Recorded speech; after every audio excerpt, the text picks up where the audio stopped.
Who doesn't love magic? Just the thought of magic conjures up a lot of fun, excitement, fascination. Who doesn't love magic? It's incredible. But the thing is it possible that this magic of Merlin, this sorcerer's magic, could it possibly be real?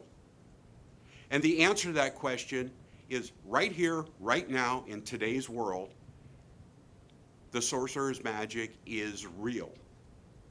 Now, you've read all the books, you've done all the classes, you've done the workshops, you've listened to all the channels, and none of this stuff has worked for you up to this point, or at least it hasn't worked the way you wanted it to work. So the answer to that is the sorcerer's magic, and how we can practically apply this in our lives, right here, right now, today. The thing that's important for me is the practicality of it all. If we're just going to read books and do workshops and classes and listen to channelings and then just sit around and talk about it, I personally don't want to waste my time. I actually don't want you to waste your time. But if we can find a way to practically apply these things in our lives, that's what's really important to me. That's what I'm all about. The sorcerer's magic is not a process. It is not a process, it is a way of life. It is an evolving, expanding way of life, which goes way beyond ascension, way beyond 2012, way beyond 2013. It is a way of life. This is the way we wake up in the morning and we live the sorcerer's magic. Let's take a couple of minutes and talk about God. Some say that a piece of God lives inside of them. That's not my perception. Sure, it's great to think that a piece of God lives inside of you. It's wonderful, it's soft, it's warm, it's fuzzy. I choose to think that I am a piece of God. You are a piece of God. I am God, and so is everyone else. I am the divine human, and so is everyone else. Let's establish this right now before we go on. We are not becoming God. We are not becoming godlike. We are not becoming ascended masters, and we are not becoming enlightened. This is who we are. We are indeed God, and so is everyone else. The distinction, although it might be a small distinction, is very powerful. There's a big difference between being a piece of God and having a piece of God live inside of us. There's a big responsibility being a piece of God and being able to do whatever God is able to do. And that includes the sorcerer's magic. Because who's the sorcerer? The sorcerer is God, the sorcerer is you. One of the things that's really important in actually having the sorcerer's magic work is to focus on the results. Focus on the results, not on how. So what you do is you focus on the results. You create that vision of whatever it is you desire. You create the vision. And in detail, you make sure that you put yourself in the vision, whatever it is that you might happen to desire. And when you get that vision just the way you want it to be, you add the words, "This or something greater for the highest good of all." And really, it's that simple, and it's not one of those things that you have to focus on every day. You don't have to write Post-it notes and affirmations and all of these things. You don't have to have all these little Post-it notes all over your refrigerator, on your computer. You don't have to have these all over your bathroom mirror. You just need to create the vision, this or something greater for the highest good of all. And when you create that vision, you need to get in that vision, and you need to roll around in the energy of it and get the energy of that vision all over you. And when you roll around in that vision, you need to get your energy all over that vision and really make it yours. And when you say this or something greater for the highest good of all, what you're doing, what you're telling God, the universe, the all that is, what you're telling yourself is that I have a human finite mind. It only goes so far. This is what I think I want. But if there's something greater out there for me, if you have something out there greater for me, I'm willing to accept it and receive it. And if you bring that to me, I'm here. This is the stuff of magic. This is what the real magic is. We create a vision, and we think that in our imagination, this is the greatest thing in the world. But if we really believe this, and we trust, what comes back to us is incredible. I just mentioned affirmations. There's a lot of people who, they believe in affirmations. In fact, affirmations may have worked for them. They may have worked for you before. But I will tell you that, for me, affirmations don't work.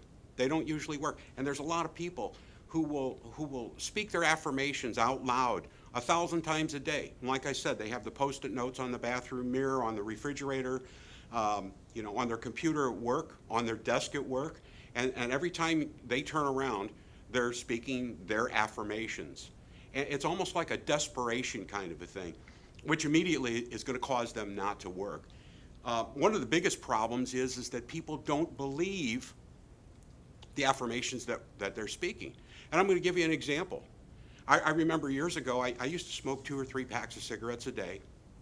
I weighed about 70 or 80 pounds more than I do now. And I would wake up in the morning because, I would think, well, I should quit smoking, I should change my diet, I should eat better, I should eat healthier. So I would wake up in the morning. First thing I would do is grab my cigarettes and my lighter. I would stumble into the bathroom, and there I stood in front of the mirror in the bathroom. I'd look at myself. I was coughing my brains out. I had all the Post-it notes all over the mirror in the bathroom, and what did the Post-it notes say? I have a healthy, happy, slim, trim body. And as I was saying, I have a healthy, happy, slim, trim body, I was reaching for that first cigarette of the day. I was coughing my brains out again. I looked down, could barely see my toes, and I was thinking about what I was going to have for breakfast. And I thought, well, let's see, what can I have for breakfast today? As I took the first drag off my cigarette and coughed again, I'd think, well, there's a couple of pieces of pizza in the refrigerator from about 2 weeks ago, and they don't have too much of that green fuzzy stuff growing on them. So I could just cut that green fuzzy stuff off, and I could take those 2 pieces of cold pizza along with that 2-liter bottle of Coca-Cola. Wow, what a great breakfast. I have a healthy, happy, slim, trim body, I told myself. And as the tape in my head said, who in the heck are you trying to kid? This is never going to work. You don't believe this. And that's the whole deal about affirmations. You really have to believe it. How could I possibly believe that I have a healthy, happy, slim, trim body with those thoughts going through my head, smoking 2 or 3 packs of cigarettes a day? It's never going to work. And that's the story about affirmations. So I don't usually use affirmations. I don't facilitate affirmations with people. If you want to use them, that's fine. If they're working for you, that's fine. I choose to do something different. And that something different is what I just said. Create the vision. That's the big thing. Create the vision, put yourself in it, roll around in it, get your energy all over it. This or something greater for the highest good of all. But here's the real key. The real key is don't worry about how. Don't worry about how this is going to happen. Don't worry about what the plan is, because it's not important. See, people take too much time focusing on the game plan. What am I going to do? How am I going to do this? What do I need to do in order to accomplish this? And they focus so much on the plan, they forget to focus on the outcome, on the results. And that's why things don't happen. That's why things don't manifest. That's why you don't get or have what you want in your life. So the idea is not to focus on how. The idea is to ask, what's the first step? Ask what the first step is, and you will get that answer. It may take a couple of days. If the answer is, pick up the phone and call Joe as the first step, don't sit there and wait for the telephone to ring. You have to take the appropriate action. You need to pick up that phone and you need to call Joe. He may or may not have the answer for you, but what he tells you will lead you to the next step. I say that the key to this whole existence is trust, and it's about trusting yourself. The reason why Merlin's magic worked, what Merlin did in order to have his magic work? Was he trusted himself. Now, people say, well, great, so how do I do that? How do I trust myself? What's that all about? And they may say that they trust themselves, but it's all here. It's all in their heads. They need to take it from their heads and they need to bring it down to their hearts. That's what they need to do. And then people say, well, how do I do that? There's a trick to learning to trust yourself. And that trick is learning to allow yourself to fail. Okay? In failing, you don't look good. You know, people may talk about you. They may, oh, he tried this, he failed. Or he's failed again. There's nothing wrong with failing. The only problem with failing is a lack of focus.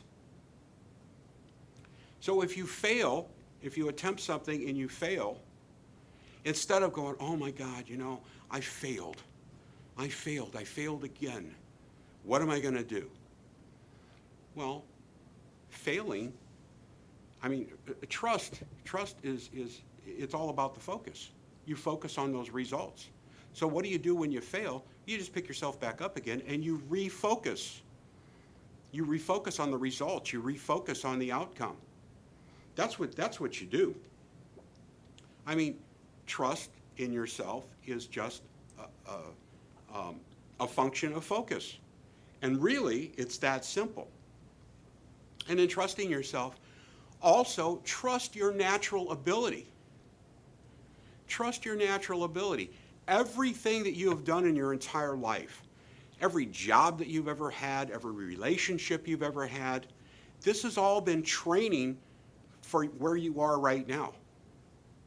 Everything that you've ever done or experienced is your training for where you are right here, right now.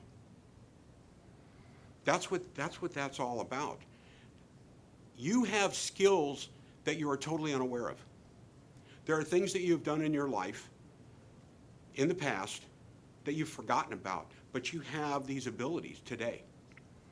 5 years ago, I got into radio. I had never, ever hosted a radio talk show before. I just had this feeling that I could do it, and I started to do it.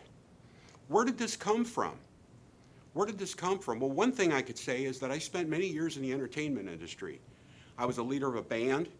I booked the band. I was the manager of the band. I was the bass guitar player in the band. I sang in the band. Kept that band on the road, kept it working every week. All right? Do you think that being in front of those crowds night after night after night, do you think that was any of my training for being able to host a radio show, for being able to stand up here and speak today? Of course it is. Of course it is. That was part of my training. But here's the other part. This is the really cool part.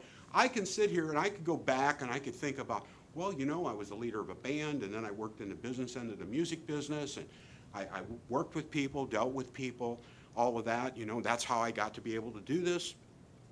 I could say that. But here's the really cool thing. We are multidimensional beings. We're multidimensional beings. We live multidimensionally. Now, some people say that besides this dimension, the one that we're in now, that there are 11 other dimensions. That's not my truth. My truth says that there are many, many dimensions that we don't even know about. But 11 other dimensions, it doesn't matter what you believe. We live multidimensionally. So that means that there are many, many me's out there, or in here, wherever the dimensions are, who are living this life doing what I'm doing with different outcomes, making different decisions, different choices, with different outcomes. And there are many of you, many of each one of you, who are living in multiple dimensions, living your lives and doing what you're doing, making different choices and having different outcomes. So what does that mean? That means that for me, somewhere in some dimension, there was a me who was hosting a radio show or a television show or doing something similar to that. And unconsciously, I was able to reach into that dimension, and I was able to bring that gift, that talent, into this dimension, into the me that is, the conscious me that is here right now. And I was able to bring that in. Now, I hope that over the past 5 or so years that I've really improved as a talk show host. But I'm going to tell you, every once in a while I go back to the first few shows that I did. It wasn't bad. It wasn't bad for the first time hosting a show. I think I did a pretty good job. And that's what I did. I reached into another dimension and brought that forward. And you can do that too. You know, I did it unconsciously. You have all done it unconsciously. If you sit back and just think about it, there are things that you have done in your life that for which you had no training. You had no training whatsoever. You don't remember having had the training, but you just started and you did it. You know, no education, no certifications, none of that. You just started to do it. And you started to do it very well. Where did that come from? You unconsciously reached into another dimension and brought that gift forward. Now think how powerful that is.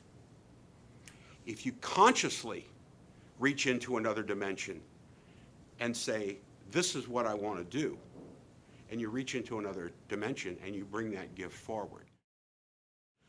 Carlos Castaneda, in his book, The Active Side of Infinity, says that intention, or the field of intention, is an invisible force in the universe. Well, that sounds pretty cool, an invisible force in the universe, right? He continues by saying that sorcerers are those who live of source. When sorcerers beckon intent, or beckon the field of intention, it paves the road to attainment for them. And what that means is that sorcerers are always successful. Wayne Dyer, in his book, The Power of Intention, says that intention is not something that you do. It is instead a powerful, invisible force in the universe, just as Castaneda said. And that all sounds well and good, and that's what we were maybe able to understand at that time when Carlos Castaneda wrote that book, when Wayne Dyer wrote the Power of Intention. But you know, since then, you know, my truth says that intent or intention is not just an invisible force in the universe. You see, before we talked about you and me being God, and so is everyone else. Well, this field of intention, this intention is God, the universe, the all that is. What that means is that this field of intention, this powerful field of intention, is God.